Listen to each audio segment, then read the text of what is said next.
to'g'risida gaplashaylik. Qanaqadir bir qiziq voqealar bo'lganmi yoki umuman o'zi mehmonxona to'g'risida? Jasur?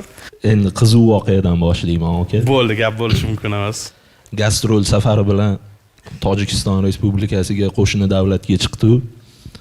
Ozgina mazam bo'lmay qoldi. Bolalar shaharga aylanib kelamiz deb qolishdi. Bo'ldi.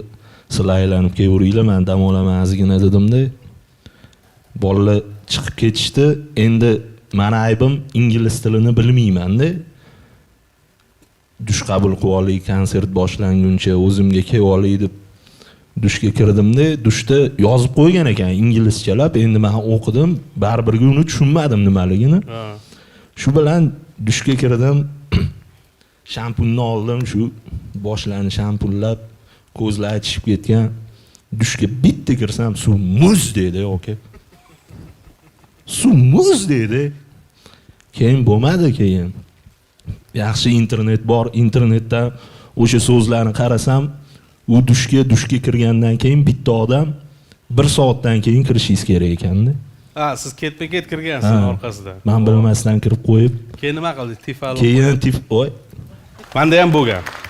Mana tifalni qo'yib, choy damlab, qaynoq choy ichib, keyin shu muzday suvga tushganman. Ichingiz suv bo'lsa, usta bilinmaydi o'shanda. Gap yo'q aka.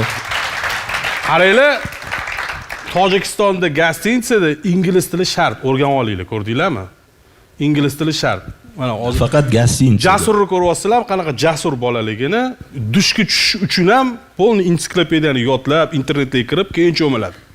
Qaranglar, bu hammaga ham emas. Bu biza sizlar bilan kirib cho'mib ketaveramiz. Shoh menimcha gostinitsaga bormasa kerak, o'sha poyezdda borib, samolyotda borib, o'sha yerda o'zi hammasini qilib keladi. Shu ko'chalarda. Yo'q, nega aka, meni diplomim bor, mana shu mehmonxona xo'jaligi bo'yicha o'qiganman shu narsalarga. Qoyil.